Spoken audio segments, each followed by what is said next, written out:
Le petit élément d'introduction sur ce webinaire, le titre il est clair, c'est une checklist des actions à mener pour avoir une bonne digitalisation de son business. Le but, c'est de parler donc digitalisation, numérisation du business de manière large. Le fait de faire ces étapes et de voir ensemble ces éléments, ça va vous permettre déjà de prendre conscience d'éléments au sein de votre entreprise et puis surtout, d'essayer d'améliorer ce qui est améliorable dans votre business. Le but à la fin, c'est d'être plus performant et de pouvoir se développer dans cette période-là qui est complexe, mais aussi et surtout après, donc de garder des bonnes habitudes que vous pourriez prendre maintenant. N'hésitez pas à me poser des questions en texte ou à Olivier en levant la main comme il vous l'a expliqué.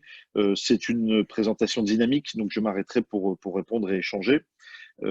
Ou sinon, gardez vos questions pour la fin. La structure, elle est simple, c'est une petite heure. Il est 10h37, on a jusqu'à 11h. Donc, j'essaye de faire 30-40 minutes de présentation et avoir 20 minutes de questions-réponses à la fin. 10h37. Il est 10h37 jusqu'à 11h37, c'est ça? C'est ça. Voilà, je me suis trompé. Donc, voilà, 30-40 minutes de présentation et 20 minutes de questions à la fin. Allez, c'est parti. Magnifique transition. Ce qu'on va voir dans ce webinaire, donc on va voir trois grandes parties. La digitalisation, ce que ça n'est pas. Voilà, on va voir les grands points, on va dire, dont on a l'habitude de parler. Et en fait, on va voir que c'est pas forcément ça la digitalisation d'un business ou d'une entreprise. On va voir ensemble les grands principes et les concepts. Donc, on va essayer d'être relativement large pour bien comprendre la démarche.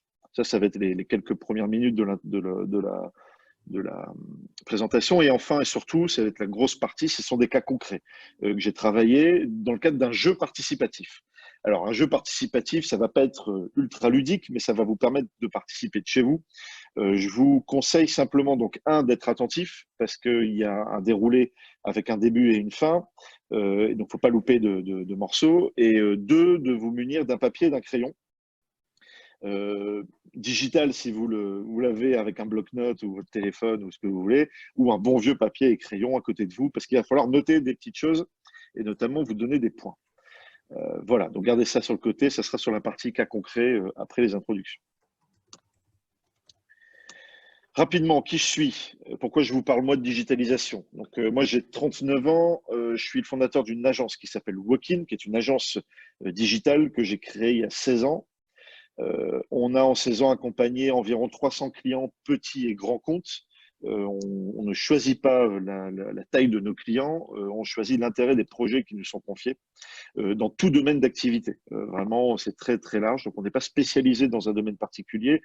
Chez Wokin et moi-même, on est spécialisé dans la digitalisation de manière large.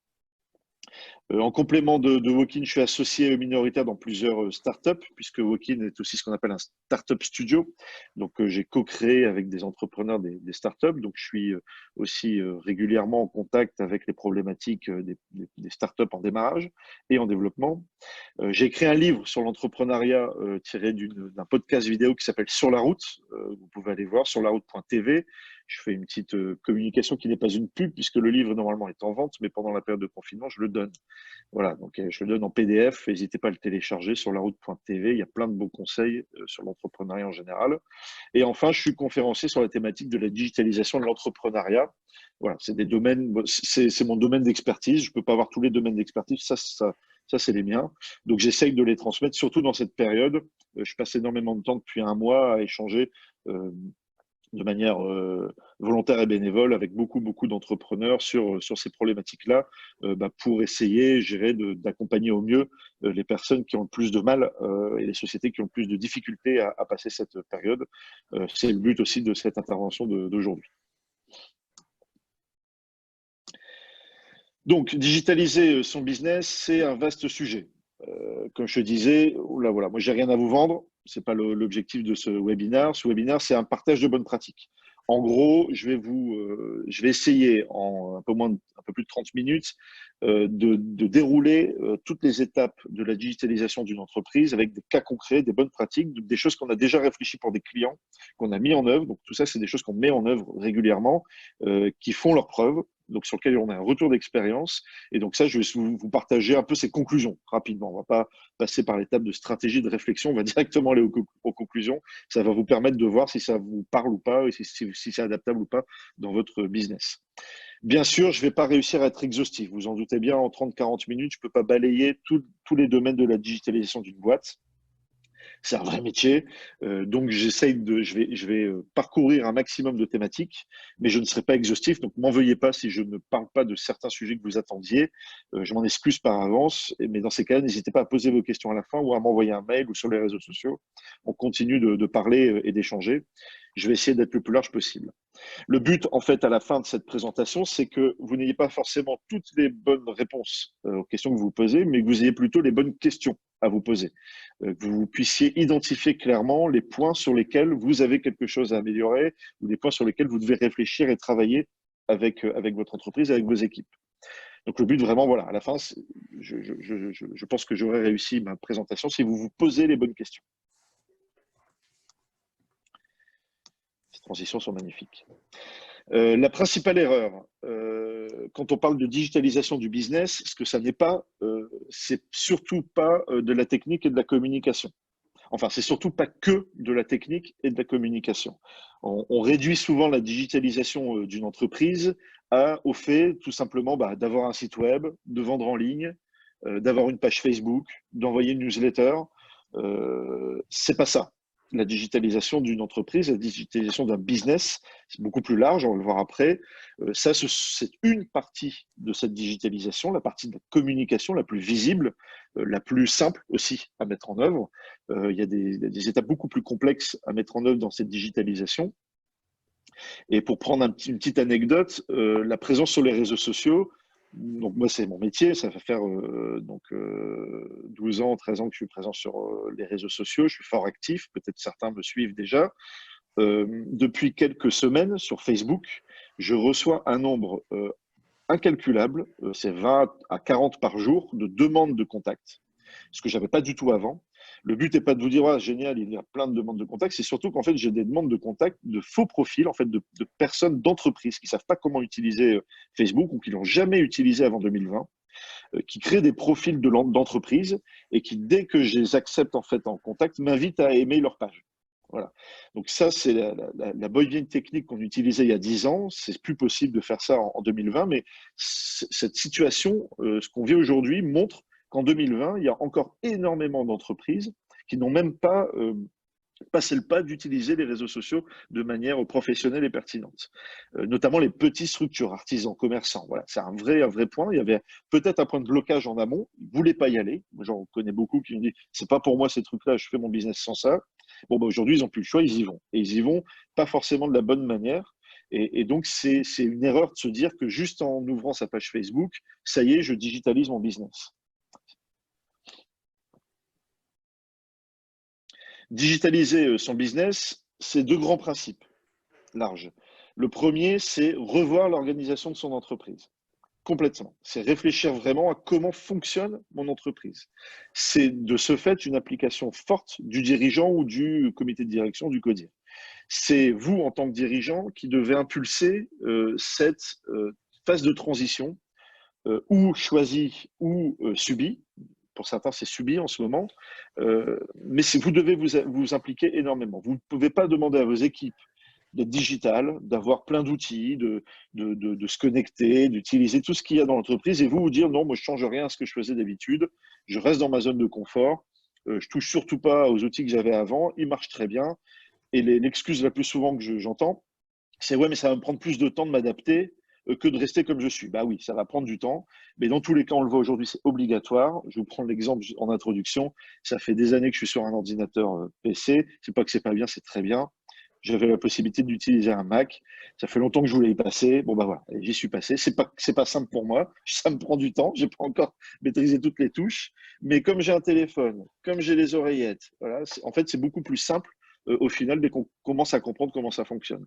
Donc, la première personne qui doit se digitaliser dans l'entreprise, c'est le dirigeant. C'est vous. Vous devez être persuadé que c'est une bonne façon de le faire. Et ensuite, c'est l'ensemble des collaborateurs que vous devez emmener. Pardon. Et ce qu'il faut bien comprendre, c'est que cela touche tous les métiers de l'entreprise. la digitalisation d'un business, ce n'est pas uniquement la communication, je viens de le dire, c'est tous les métiers de l'entreprise. Donc, il faut revoir son organisation, mais aussi il faut revoir potentiellement son business model. Comment je fais de l'argent? Qu'est-ce que je vendais hier? Hier, quand je dis hier, c'est avant la période qu'on vit aujourd'hui. Je fais un point sur qu'est-ce que j'étais en train de vendre et je me pose la question en tant que dirigeant de quoi ont besoin mes clients aujourd'hui, qu'est-ce que je peux leur apporter comme élément. Ça, c'est une vraie question qu'il faut se poser parce qu'aujourd'hui, nos clients changent. Toutes les entreprises faisaient quelque chose hier et feront quelque chose d'autre demain. Pas radicalement, ils ne vont pas changer du tout au tout, vous n'allez pas changer de métier, mais vous allez obligatoirement faire évoluer votre métier. Si vous ne faites pas évoluer votre métier, vous allez laisser un concurrent le faire et il va le faire à votre place, ou tout simplement, vous allez perdre des clients. Voilà. Donc, c'est très important d'être agile, de revoir votre positionnement stratégique. Un exemple le plus concret et clair que j'entends là aujourd'hui, c'est dans beaucoup de professionnels que j'ai accompagnés, c'est la digitalisation, c'est pas pour moi. Le e-commerce, j'y vais pas parce que mon business, c'est avant tout de l'humain. C'est voir les gens, c'est discuter, c'est échanger, c'est partager. Bah oui, c'est évident. Même moi, mon métier, c'est ça. Sauf que aujourd'hui, c'est plus possible de faire comme ça. Et donc, cette doctrine, elle saute complètement et on est obligé d'aller vers une digitalisation forte. Ce qui ne veut pas dire qu'on doit enlever l'humain. C'est complémentaire. Et ça, c'est un point positif de cette période, c'est que ça fait comprendre à tous ceux qui ne voulaient surtout pas utiliser les outils digitaux parce que le vrai business, c'est l'humain, et ils ont raison aussi, et ça leur fait comprendre que c'est aussi sur le digital et que les deux sont complémentaires et qu'il faut aller sur les deux pans pour être performant. Quelques alertes qui doivent, avant d'aller sur les cas concrets, qui doivent vous donner la puce à l'oreille sur votre situation en vous. C'est quelques points, pareils, que j'ai vus dans beaucoup d'entreprises. Si vous êtes dans un de ces cas, alerte. Ça veut dire que la digitalisation n'est pas encore bien passée par vous et qu'il y a des éléments d'amélioration. Le premier, c'est que vous envoyez beaucoup d'emails en interne à vos équipes. Vos équipes ont en permanence des emails. Ça, c'est un mauvais point. Ça, c'est une alerte à vous dire comment je peux faire pour réduire ce nombre d'informations internes. Il faut absolument réduire ça parce que c'est énormément de temps perdu. Vous avez des fichiers Excel un peu partout. Je suis certain qu'il y en a qui disent, j'ai mon fichier Excel avec mes prospects, j'ai mon fichier Excel avec mon suivi, avec mes dates, j'en ai plein partout. Il y a mon bureau. Typiquement, c'est le bureau de l'ordinateur qui est plein de fichiers. La moitié, c'est des fichiers Excel et des fichiers Notepad avec des trucs écrits un peu partout. Attention, alerte. Alerte aussi si vous constatez que vous avez mis plus de 5 jours à être parfaitement opérationnel après le début du confinement. Si au bout d'une semaine, vous êtes encore à vous poser des questions sur comment je m'organise, qu'est-ce que j'ai loupé et autres, c'est qu'il y a des axes de progression forts dans l'intégration des outils digitaux. Une autre alerte, c'est qu'avant la crise, vous aviez dans vos bureaux des boîtes et des pochettes pleines de papier un peu partout. Alors, le papier, on en parlera. Une autre alerte, c'est que vous n'avez jamais entendu ou rien mis en place quand on vous parle de API, application SaaS ou cloud. C'est les bases techniques, pour le coup, de la digitalisation. Et enfin, il manque le dernier truc, vous dites, ou vous entendez dire dans votre entreprise, on a toujours fait comme ça, pourquoi changer? Là, alerte aussi. Là, il y a un point de blocage et c'est un point qui montre que tous les outils ne sont pas en place et toutes les mécaniques de digitalisation ne sont pas en place. Parce qu'on a toujours fait comme ça, ce n'est pas un bon argument. Concrètement, les questions qu'il faut se poser avant de commencer à mettre en place les actions, c'est quelles sont les tâches qui prennent le plus de temps à réaliser dans votre entreprise. Ça, vous faites un point clair et simple. Vous prenez 1 heure et vous regardez toutes les tâches que vous faites et que vos équipes font, et vous dites quelles sont les tâches les plus longues à réaliser. La deuxième étape, c'est quelles sont les tâches qui ne me rapportent rien ou qui coûtent le plus. Quelles sont les tâches que je réalise et en fait qui coûtent énormément à l'entreprise. Pas en temps cette fois-ci, mais là clairement en argent. Quel coût ça a? Vous les listez. Est-ce que, troisième question à se poser, est-ce que j'ai plusieurs fois la même information dans l'entreprise? En gros, est-ce que pour faire ma facturation, j'ai un fichier client et pour faire ma prospection, j'ai aussi un fichier client, mais ce n'est pas le même. Voilà. Et les informations ne sont pas les mêmes. Ça, c'est un problème. Posez-vous la question et essayez d'identifier partout dans l'entreprise où sont les données, où sont les datas. Et est-ce que j'ai plusieurs fois cette même data? Et enfin, c'est la petite technique à faire qui est positive dans tous les sens, côté écologique. Comment je peux passer au zéro papier? Alors, ce n'est pas une fin en soi, le zéro papier. Par contre, en vous posant cette question-là, vous allez faire un effort important sur l'identification des processus que vous pouvez dématérialiser, donc digitaliser dans votre entreprise. Regardez tout ce que vous imprimez aujourd'hui, tous les documents que vous avez encore imprimés aujourd'hui, et dites-vous, qu'est-ce que j'ai besoin comme données sur ces documents? Où est-ce que je peux les mettre? Et comment je peux faire en sorte de les partager le plus possible? Et donc, je me donne comme contrainte, si demain j'enlève ce document papier, est-ce que je peux continuer à travailler? Est-ce que ma boîte continue de faire du business? Si c'est non, il y a un problème. Voilà. Si c'est oui, il faut tout faire faut faire tout en sorte pour que ça soit oui la réponse, tout simplement. Puis en plus, c'est bon pour la planète, ce qui n'est pas négligeable. Voilà, donc ça c'était pour les grands principes. Les actions concrètes. Digitaliser son business, c'est passer par toutes les étapes de l'entreprise. Les plus simples et les plus connus, c'est la com et le marketing. On va les voir, mais rapidement. Le plus important et le plus complexe, c'est tous les autres pans de l'entreprise. Et c'est ça, en fait, qui va vous faire réellement gagner de l'argent dans le business. Mieux vendre ou mieux faire du marketing en digitalisant vos outils, ça va être plus performant dans le commerce, c'est évident. Par contre, si derrière la compta, l'entreprise, la distrib, les ressources humaines, ça ne suit pas, ça va être une catastrophe. Donc, il faut absolument aussi avoir une vision d'ensemble des différents pôles de l'entreprise pour voir ce qu'on peut digitaliser dedans. Et c'est ce qu'on va voir là maintenant, donc dans les 9 pôles de cette entreprise: communication, marketing, gestion d'entreprise, processus interne, service client, commerce, compta, ressources humaines et distribution. Encore une fois, ce n'est pas exhaustif. Il y en a d'autres, mais c'est les principaux, on va dire. C'est là que ça devient ludique. C'est là que vous allez participer chez vous avec votre crayon et votre feuille. Vous avez 9 rubriques. Dans chaque rubrique, vous allez avoir des points à vous donner. D'accord? Je compte sur vous pour le faire honnêtement. Chaque étape de digitalisation que je vais évoquer va vous apporter un point. Je vais vous le préciser dans chaque slide. Et donc, à chaque fois que vous vous dites « ça, je l'ai fait, ça, c'est en place chez moi et c'est bien fait », vous vous mettez le point qui correspond à cette étape, tout simplement. Et à la fin, on fait un bilan tous ensemble. Allez, c'est parti. Il y en a pour 15 minutes. Le plus connu, c'est la com, donc la communication. En gros, voilà, on va dire deux bonnes pratiques. Je ne vais pas vous faire un plan de com aujourd'hui en 40 minutes. Encore une fois, ce n'est pas possible. Je vous donne 2 éléments forts aujourd'hui pendant la crise sur lesquels vous devez vous concentrer. C'est l'utilisation de la vidéo et de l'emailing pour communiquer dans l'urgence et dans la durée. Aujourd'hui, vraiment, la digitalisation, c'est la vidéo. Pour la communication, c'est l'utilisation du média vidéo. C'est ce qui est le plus performant. Le petit visuel à côté vous montre bien le cash que ça peut générer. Produisez de la vidéo, communiquez en vidéo, partagez. Aujourd'hui, on fait de la vidéo. Ouais, c'est une action de communication. Très important. Le deuxième point, c'est le social media. Donc pareil, avoir une page Facebook, c'est bien, mais ce n'est pas ça l'important. L'important, c'est d'avoir une vraie stratégie. Donc, qu'est-ce que je fais sur les réseaux sociaux? De quoi je parle? Comment je vends? Mais pour faire ça, il y a un outil qui est plutôt pratique. Donc là, c'est le côté tips. C'est Hootsuite, donc, qui permet de centraliser l'ensemble de votre présence sur les réseaux sociaux et de gagner du temps. Encore une fois, la digitalisation, c'est avant tout gagner du temps dans vos processus. Donc ça, vous utilisez un outil comme Hootsuite ou d'autres. Encore une fois, j'ai rien à vous vendre. Donc tous les outils que je vous cite, j'ai pas d'intérêt. C'est juste des outils qu'on connaît et qu'on déploie et qui fonctionnent bien. Voilà. Donc Hootsuite, ça marche bien. Donc là, la communication, c'est le premier point. Vous pouvez avoir 2 points, mais vous vous mettez un point si vous utilisez la vidéo et l'emailing au quotidien dans votre business déjà aujourd'hui. Et vous rajoutez un point si vous utilisez Hootsuite ou un autre outil qui vous permet d'automatiser la publication sur les réseaux sociaux. Vous ne vous mettez pas de point si vous êtes présent sur les réseaux sociaux. Vous mettez un point si vous avez déjà réussi à avoir un outil qui automatise tout ça. Voilà, si vous avez fait les deux, vous avez 2 points. On continue. On continue avec le deuxième pan le plus connu aussi, c'est le marketing. Voilà. Quand on parle souvent de digitalisation, c'est marketing, c'est les éléments les plus efficaces pour augmenter la notoriété, augmenter l'engagement, favoriser la conversion du prospect en client et le fidéliser. Ce sont toutes les étapes.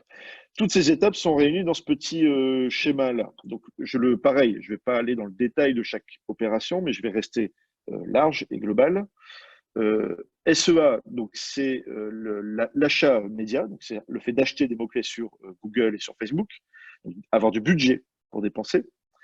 SEO, c'est le référencement naturel, c'est faire des actions de référencement naturel. L'inbound marketing, c'est créer du contenu qu'on va envoyer à ses clients pour leur faire comprendre que vous êtes un expert de votre domaine, et donc vous partagez votre contenu souvent gratuitement pour favoriser l'intérêt de votre client. C'est ce qu'on appelle l'inbound marketing.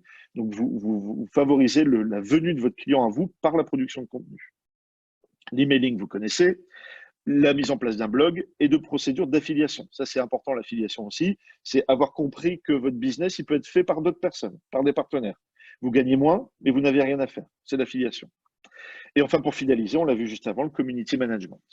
Donc tout ça, ça peut être géré, pas tout, mais en partie, notamment la partie inbound marketing. Elle est très, très bien gérée par un logiciel qui s'appelle HubSpot.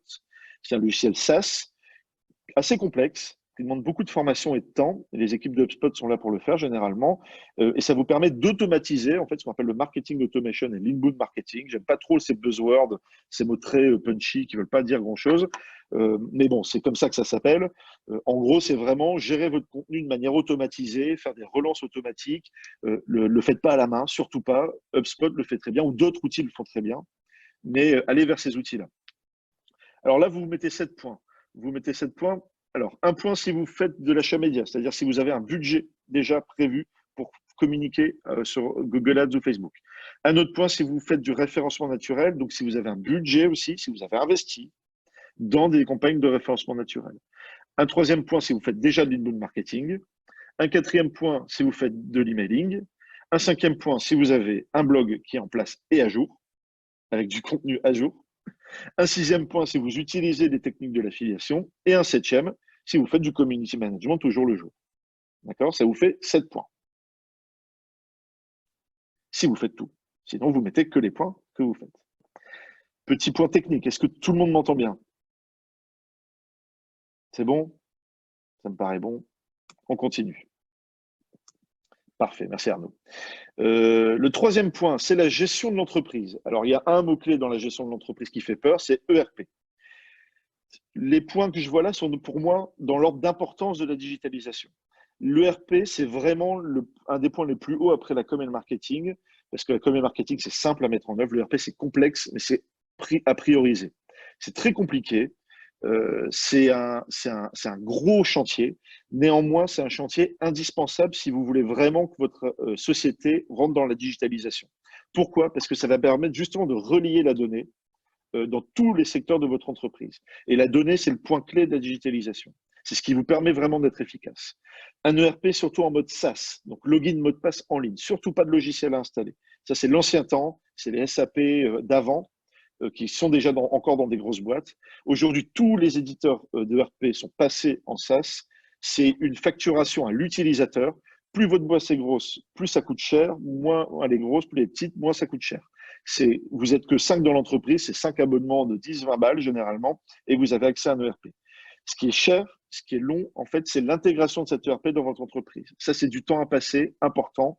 Il faut le prendre. On l'a fait, nous, on l'a fait évoluer, même pour nous, il n'y a pas longtemps.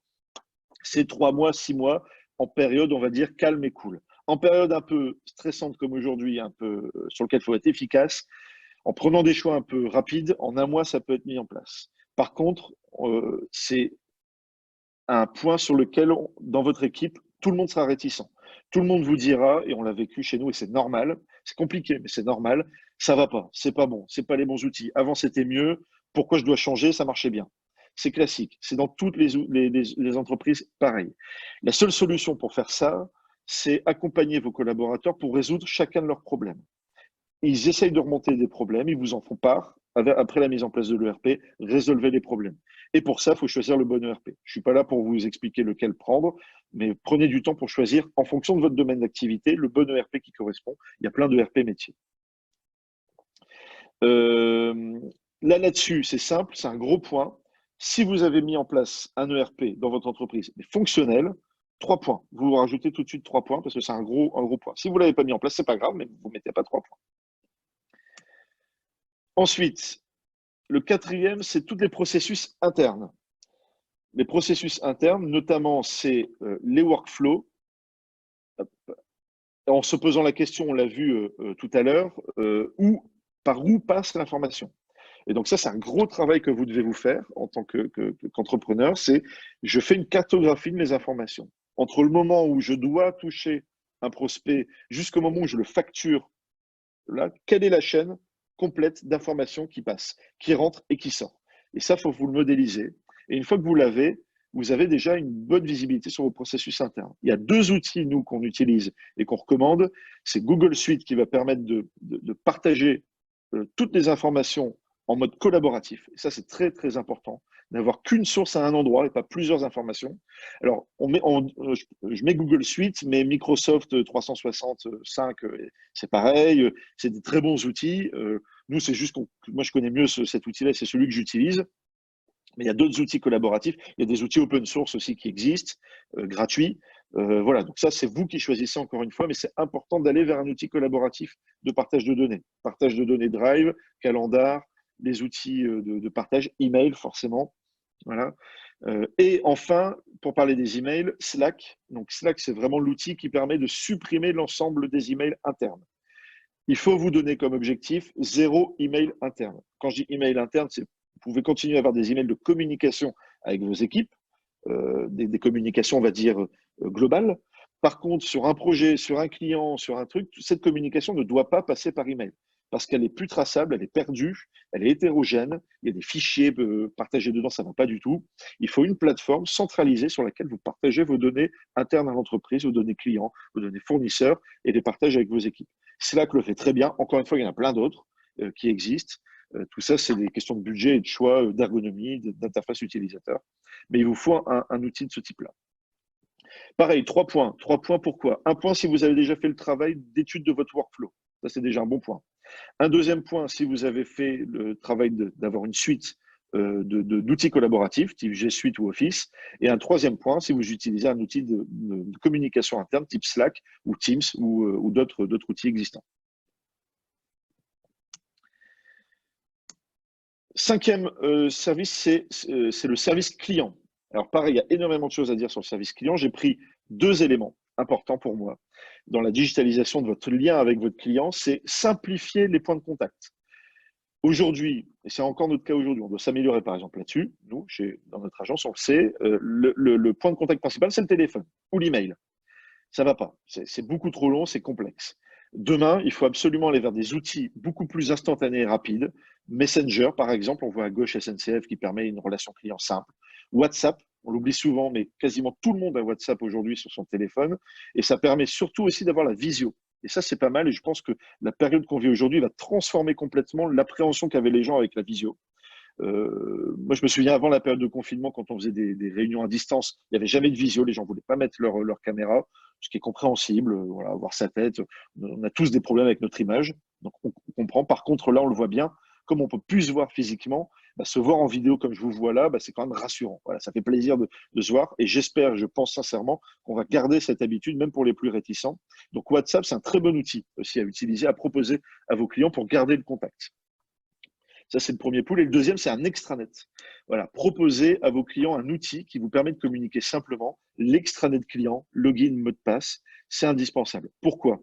Vos clients, et c'était le point d'introduction, ils utilisent des outils en SaaS, tous, à titre personnel, sur Netflix, login, mot de passe, j'ai tous les films. Bah, à titre personnel ou à titre professionnel, on garde ces habitudes-là. Et donc, en fait, votre client, il a besoin aujourd'hui d'un contact simple, en gros d'une interface où il peut mettre son login, son mot de passe et vous parler, communiquer avec vous quand il a envie. 24 heures sur 24, 7 jours sur 7. Si à minuit, il a envie de vous partager un problème, il le fait. Ça ne veut pas dire que vous devez le traiter à minuit. Mais à 9 heures, quand vous arrivez, vous avez déjà l'information et vous pouvez la traiter. Donc, un extranet, c'est vraiment important. Là, c'est 2 points par opération. Si vous avez déjà utilisé Facebook Messenger, WhatsApp ou un chatbot dans votre service client, 2 points. Et si vous avez mis en place un extranet pour vos clients, vous rajoutez 2 points. Point 6, le business, le commerce. Donc là, il y a les actions de com et de marketing pour faire plus de commerce, mais il faut les gérer ensuite, ces commerces. C'est-à-dire, vous faites une action de marketing, ça vous génère des leads, des contacts. Ces leads, où est-ce qu'ils arrivent? Ils arrivent dans vos mails, ils arrivent sur un fichier Excel, ça ne va pas. Il faut qu'ils arrivent dans un CRM bien renseigné. L'étape de mise en place du CRM, elle est aussi complexe que l'étape de mise en place d'un ERP. Souvent d'ailleurs, c'est lié. On met en place les deux en même temps. Elle est indispensable. Il faut vraiment avoir, là j'ai mis Salesforce par exemple, voilà, c'est un très bon outil, même pour l'ERP global, il fonctionne très bien. Il vous faut absolument un outil de CRM à jour, propre, nickel. C'est un très gros boulot, mais ça va vous faire gagner un temps phénoménal, ça va vous permettre de vous développer et d'être plus réactif. Un catalogue et médias organisés en ligne, ce qu'on appelle les PIM et les DAM. Ça, c'est plus pour ceux qui font du retail, donc qui ont des gros catalogues produits, ou du e-commerce. Il n'est pas concevable que vous ayez un fichier catalogue pour faire un catalogue papier, par exemple, et un autre pour faire votre site e-commerce, et que vous deviez le mettre à jour 2, 3 fois dans l'année sur 2, 3 sources différentes. Ça, c'est pas possible. Aujourd'hui, il y a des systèmes, c'est ce qu'on appelle les PIM et les DAM, qui vous permettent de centraliser la data, c'est-à-dire votre fichier, votre catalogue, et les médias qui sont dans votre catalogue. C'est-à-dire, si vous vendez une chaise, vous avez 10 chaises et vous avez 10 photos de chaises. Et ces photos de chaises et ces chaises sont liées dans le PIM et le DAM. Et c'est à partir de ça que vous allez déployer tous vos outils de communication. Un post sur Facebook qui parle de la chaise, ça va chercher dans le PIM et dans le DAM. Le catalogue à imprimer, à envoyer à l'imprimeur, donc à générer ou en PDF, ça va chercher dans le PIM et dans le DAM la même information. Votre site e-commerce, ça va chercher dans le PIM et dans le DAM la même information. Et vous avez centralisé cette information-là. On a énormément de clients qui perdent un temps et donc qui perdent énormément d'argent à mettre tout ça à jour en permanence parce que ce n'est pas centralisé tout simplement. Et on est encore une fois sur la data qui est l'outil principal. Troisième point dans le commerce, c'est une application mobile d'aide à la vente. Ça, si vous avez des commerciaux de terrain, bon, c'est un peu compliqué en ce moment, mais on peut dire application mobile ou outil digital type PDF, plutôt que de passer 10 minutes, 20 minutes, une demi-heure, 1 heure avec votre client potentiel pour faire du business avec lui, essayez de lui envoyer des éléments qui résument ce que fait votre business. Donc, c'est ou via une appli mobile, ou via un PDF, ou via une vidéo, comme on l'a vu tout à l'heure. Donc là, pareil, là, vous mettez 2 points si vous avez mis en place deux éléments. Le premier, c'est le CRM. Et le deuxième, c'est le catalogue. Le reste, voilà. Donc CRM, un Salesforce ou autre chose, vous mettez 1 point. Et si vous avez bien centralisé vos infos produits, aussi, vous mettez 1 point. Septième service, c'est la comptabilité. Bon, là, c'est simple. 3 actions à mettre en œuvre tout de suite, indispensables de toute façon là. On ne peut plus voir son client pour signer les contrats. Néanmoins, légalement, il vous faut des contrats signés. Il vous faut des preuves légales d'engagement. Ça, c'est indispensable. La signature électronique, elle est ouverte à tous et pour tous. YouSign, DocuSign, ça coûte pas cher. C'est facile à mettre en œuvre. En 2 jours, vous pouvez proposer à vos clients de signer numériquement vos devis en ligne. C'est vraiment, il n'y a pas de point de blocage là-dessus. Vous vous inscrivez, vous vous lancez et c'est parti. Donc ça, réfléchissez pas trop longtemps. Faites signer tous vos documents en ligne maintenant. Alors, à part si vous êtes sur des appels d'offres ou la fonction publique, c'est compliqué d'imposer vos processus, mais c'est vous qui vendez, sinon pour tous les autres, c'est vous qui imposez et vous utilisez la signature électronique. Et votre client, il l'utilise aussi. Le deuxième point, c'est de la compta dématérialisée. C'est très important dans cette période complexe aujourd'hui d'avoir une vision très claire de votre compta à jour. Aujourd'hui, on est le 16 avril, vous devez être capable, avec votre comptable, de sortir un bilan en une journée au 16 avril. S'il vous dit il me faut 3 semaines pour sortir un pré-bilan, changez de comptable. Ce n'est pas possible. Il y a tous les outils qu'il faut aujourd'hui pour faire ce qu'on appelle des atterrissages quasiment en live. La seule condition, c'est que vous ayez tout dématérialisé. On parlait des factures et des papiers qui étaient dans les cartons chez vous, dans des pochettes. Ça, c'est pas possible non plus. Il faut tout numériser. Il faut que tout soit numérisé pour être intégré dans des plateformes dématérialisées. Et votre compta, elle doit être instantanée. Encore une fois, c'est pas compliqué. Ça peut paraître être un chantier énorme. Tous les outils existent. Le dernier, le plus simple et le plus efficace, c'est le petit schéma. C'est les techniques OCR. Ça existe depuis 20 ans. C'est les techniques de reconnaissance de caractère. Vous scannez votre note de frais dans le logiciel qui va bien. Ça reconnaît immédiatement chez qui vous avez mangé, combien vous avez payé. Ça prend la TVA. Ça le met dans le bon compte comptable. Voilà. Ça fait le boulot de votre comptable. Et il y a plein d'outils qui le font.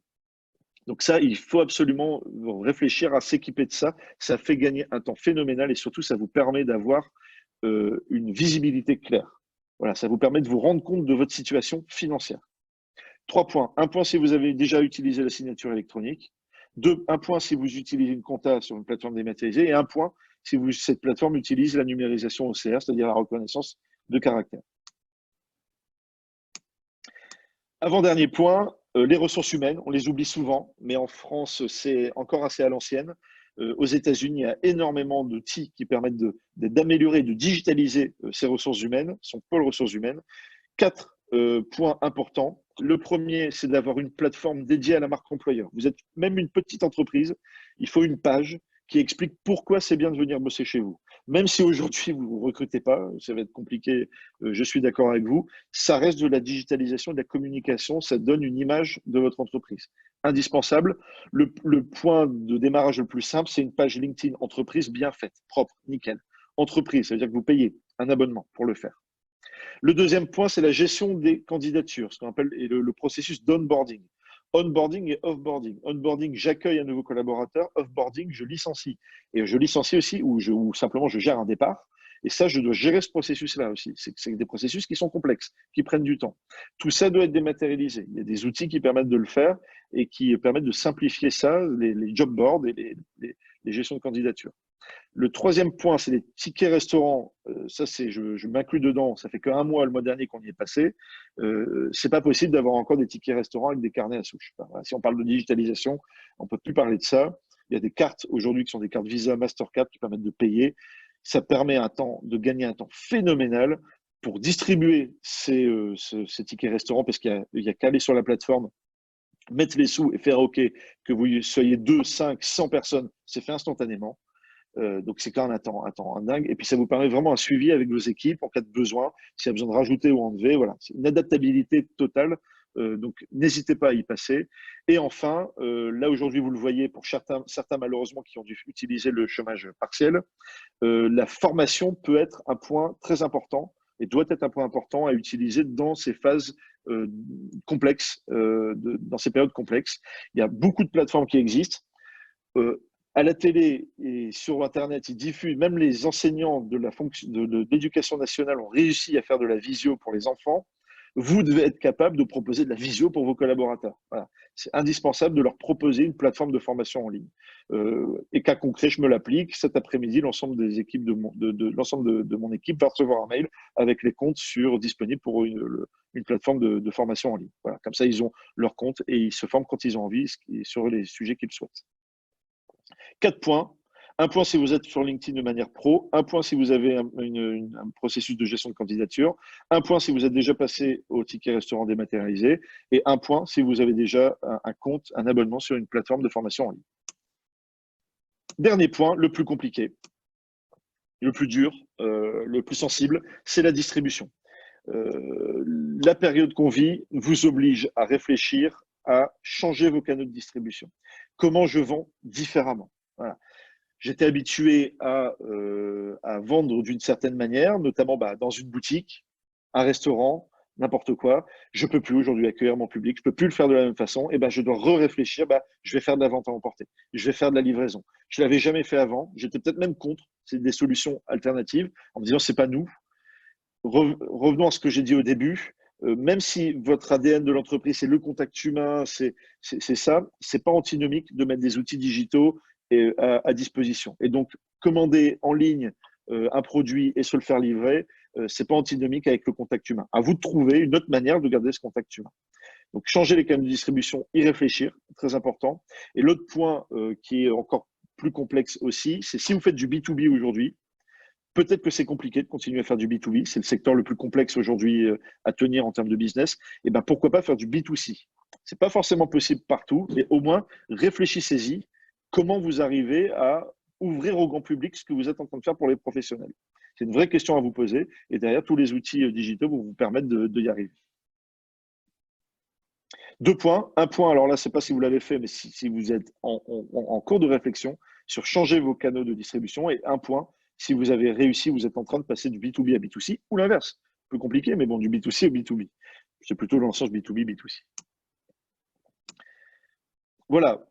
Pour finir, on en parlera après. Le résultat, vous avez une note sur 30 normalement. Vous pouvez mettre vos notes en commentaire, partager. Qu'est-ce que ça veut dire? Si vous avez entre 25 et 30, vous êtes parfait, vous pouvez faire la conférence à ma place.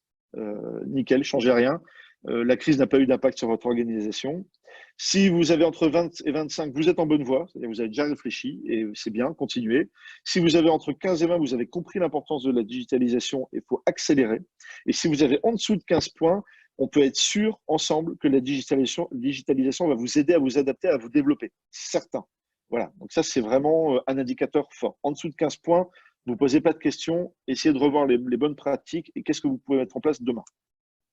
Pour finir, identifier les quick wins, ça c'est important parce qu'il y a plein de choses qui ont été dites là. Ça peut paraître énorme. Vous dites, mais il est fou, je ne peux jamais mettre en place tout ça dans la semaine dans mon entreprise. C'est impossible. Vous avez raison, c'est impossible. Par contre, vous pouvez identifier ce qu'on appelle les quick wins, donc les gains rapides. Qu'est-ce que vous pouvez mettre en place demain qui peut vous faire gagner du temps et forcément au final de l'argent. Pour bien les mettre en place, comment faire? Suivre les chantiers. Surtout, ça c'est un point important, ne pas revenir en arrière.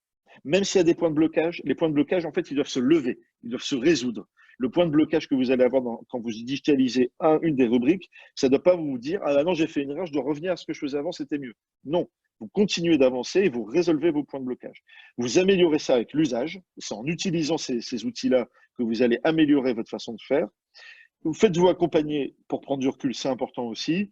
Et ne faites pas tout en même temps. C'est ce que je viens de vous dire. Surtout, ne faites pas tout en même temps. C'est déjà assez complexe. Allez-y étape par étape. Ça va vous permettre, au final, d'avoir une culture digitale. Et ça, c'est vraiment important. La culture digitale, c'est quoi? Le premier, c'est que les informations viennent plutôt du bas que du haut. Ça, c'est important. Les équipes, le contenu, vos clients. Ce n'est pas vous qui dites ce qu'il faut faire, c'est l'ensemble de la communauté de votre business. Vous prenez le temps d'innover. Ça, c'est important aussi. Prendre des risques. Bah déjà, si vous appliquez ça et que vous mettez en place des quick wins, bah vous les prenez les risques. Donc bravo, continuez. Et continuez de vous former et de faire de la veille. Comme vous le faites là avec ce webinaire-là, c'est parfait. Si vous êtes là, c'est que vous avez compris ça. En résumé, digitaliser son business, c'est avant tout de l'humain. De l'humain, de l'humain. Parce que c'est vous d'abord, à titre personnel. Il faut comprendre tout ça. Et c'est vos équipes et c'est vos clients. Donc c'est de l'humain. C'est de la stratégie à long terme, mais avec des quick wins. C'est de l'UX, donc c'est de l'expérience utilisateur. C'est faire en sorte qu'on améliore en permanence ce qu'on fait à l'usage. Et enfin uniquement, rappelez-vous le début, c'est pas de la techno, c'est pas que de la techno, parce qu'à la fin, c'est quand même un peu de techno. C'est des API, c'est du SaaS, c'est du cloud. Donc plus d'excuses, c'est pour finir. C'est jamais le bon moment. C'est évident, c'est jamais le bon moment. Mais là, bah, vous avez au contraire, pardon, une bonne excuse parce que vous êtes dans une période où c'est le bon moment. Il faut le faire. Il n'y a pas d'autre pire moment que ce qu'on est en train de vivre aujourd'hui pour tous nos business. Ce n'est jamais arrivé. Donc, il n'y a pas de pire moment. Donc, c'est celui-là, c'est maintenant. Il faut y aller. L'énorme avantage de cette période de crise, c'est que ça casse les barrières du changement. Souvenez-vous, dans votre entreprise, quand vous avez voulu faire évoluer des choses, c'était potentiellement compliqué. Pourquoi? Parce qu'on a le temps, en fait. C'est pas grave si on le fait pas demain, on le fera la semaine prochaine ou le mois prochain. Là, on n'a plus le temps. Donc, on prend des décisions tout de suite, on change, on fait évoluer les choses. Et surtout, on arrête la doctrine qu'on entend partout et en permanence. On change rien pour pas mettre le business en danger. Souvent, c'est ce qu'on se dit. Oula, si je touche quelque chose, ça va casser mon business, je suis pas sûr de où je vais. Le business, il est en danger, on le sait. Donc, on doit changer. Voilà. Je suis à votre disposition pour vos questions.